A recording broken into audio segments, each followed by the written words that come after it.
What's up YouTube? Comment ça va mes petits potes à la compote? Bon les amis, on a pas mal de choses à se dire, je sais. J'avais dit dans le premier épisode que je sortirais le deuxième assez rapidement. Le problème, c'est qu'il s'est passé des petites choses un peu inattendues. J'ai longtemps hésité à tourner l'épisode 2. Vous allez le voir, il y a 2-3 trucs qui se sont passés et qui n'étaient pas vraiment prévus. De plus, j'ai écouté vos retours et on va pas faire une grosse intro comme la dernière fois. De toute façon, j'ai que 2-3 trucs à vous dire avant de commencer. Merci beaucoup pour tous les retours qu'il y a eu sur la première vidéo, que ce soit sur Facebook, sur les réseaux Insta, tout ça.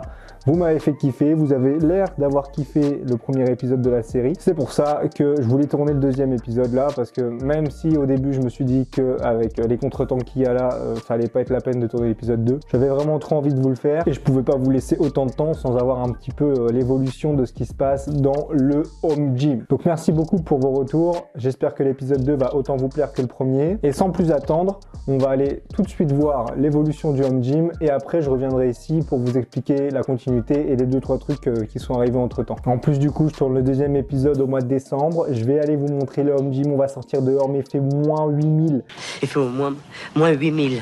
Bon il fait un petit peu nuit, on voit pas grand chose, mais j'en ai fait exprès pour vous montrer la première features qui est arrivée sur le home gym. Regardez bien. Et bing! La lumière automatique mon gars. Juste d'ici vous pouvez voir deux choses. La lumière est apparue, on a fait venir l'électricien, il a mis une lumière à l'avant. Et ici, on a commencé à mettre un petit peu de remblai et une espèce de grille parce qu'ici, du coup, on va goudronner pour qu'après, ça soit propre. Et c'est pareil, on va refaire dans l'allée. Autre chose que vous voyez ici, on a mis des barrières parce que la sécurité, c'est important.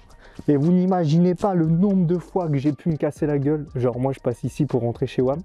Et le nombre de fois que je me suis cassé la gueule le soir là en glissant là-dessus parce qu'il n'y avait pas de barrière. Donc en vrai ça me met trop bien. Bon il fait nuit, attention, j'allume la lumière, vous êtes pas prêts. Voici pourquoi je voulais pas vous faire la vidéo tout de suite. C'est le giga bordel. En fait je vous explique vite fait, mais grosso merdo on a du coup 4 gîtes. Le gîte dans lequel j'habite et du coup on en a 3 autres qu'on a mis en location. Le problème c'est que dans un des gîtes, il y a un monsieur qui a quitté sa maison, qui a revendu sa maison pour en construire une nouvelle à côté de pas très loin de chez moi. Mais il fallait qu'il stocke ses meubles.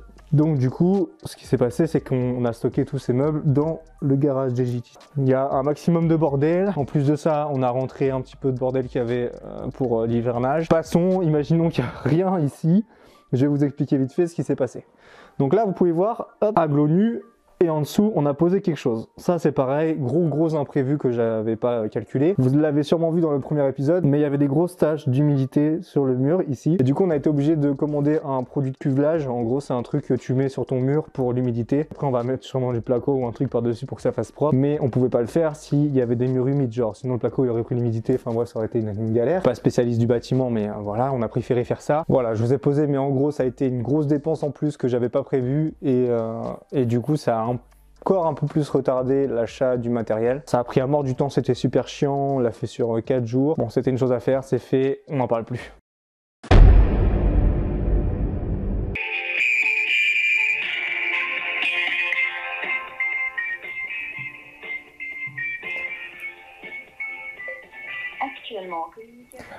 Pourquoi les musiques d'attente là, c'est toujours beaucoup trop fort?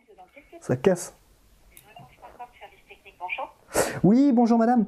Je vous appelle parce que je m'apprête à passer une commande sur le site là pour un produit de cuvelage de cave. Oui. La dernière fois j'avais eu un technicien, j'avais appelé parce que je voulais des informations sur le produit. On m'avait passé un technicien qui m'avait parlé éventuellement d'un code pour avoir une petite promo sur la commande. Et alors, au-delà d'un certain montant, effectivement, on a des possibilités d'appliquer une petite remise. Ça dépend complètement du montant de votre commande, en fait. D'accord. Et ben alors, si j'ai bien calculé, là, j'en ai pour 3150 €. Combien ? Alors, effectivement, dans votre cas, nous allons être en mesure de faire quelque chose. Bon. Ok. Et ben c'est parfait. Génial. Super. Voilà, monsieur. Eh ben merci beaucoup, madame. Merci à vous. Je vous souhaite une bonne soirée. Merci, je vous en prie. Vous aussi. Allez, au revoir. Ouf. Alors, les gars, je viens de gratter 20% de remise. Donc, on était sur 3150, 20% de remise, ce qui nous donne 2520 €. Voilà, voilà comment gratter une petite réduction. Nice. Ah, bah ça fait déjà un peu moins mal au cul, même si ça fait toujours mal au cul, hein.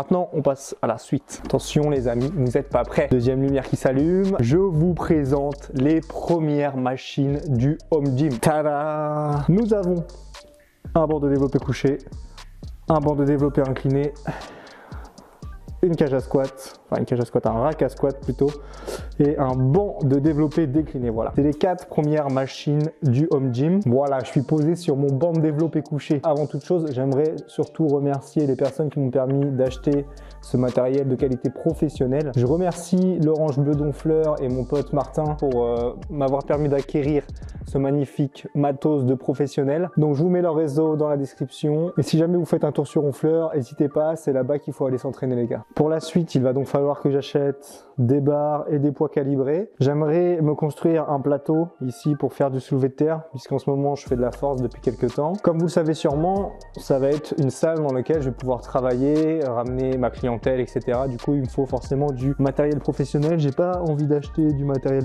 fait avec des matériaux pas très quali, ou alors vous savez, c'est des trucs qui tremblent de ouf. Étant donné que je suis APA, il y aura sûrement des personnes avec des pathologies, diabète, obésité, sport après cancer, etc. Donc j'ai vraiment envie d'avoir un matos professionnel pour pouvoir continuer. Regardez, vous voyez, j'ai posé mon cul là, ça se voit, non? Donc forcément, du coup, pour le moment, ça prend un petit peu la poussière. Ça met un petit peu en pause le projet, mais c'est pas trop grave, hein. Ça va me permettre de mettre un peu d'argent de côté.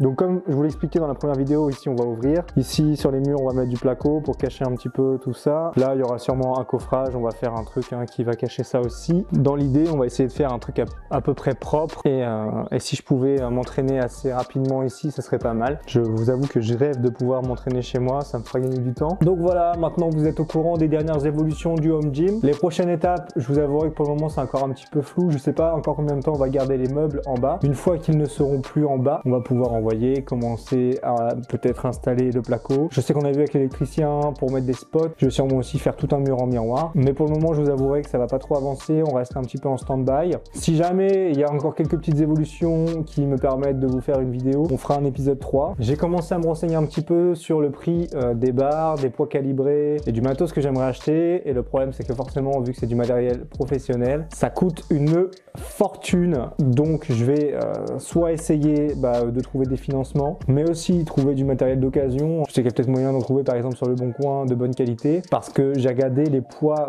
Eleco ou Palini 9, mais Eleco c'est un truc de malade. Je crois le poids de 25 kg, ça doit être genre 200 balles. La barre olympique de force, donc qui permet de mettre beaucoup de poids dessus, elle doit coûter genre 700 €. Mais du coup, j'ai regardé d'occasion, on trouve pas mal de trucs pour beaucoup moins cher. Du coup, je vais voir pour essayer de me trouver une plateforme pour le soulevé de terre ou peut-être la fabriquer. Aussi, je vais acheter des dalles de mousse pour mettre au sol, pour reposer les poids, tout ça. Voilà, grosso modo, ce que je vais pouvoir mettre en place assez rapidement une fois qu'il n'y aura plus le bordel en bas.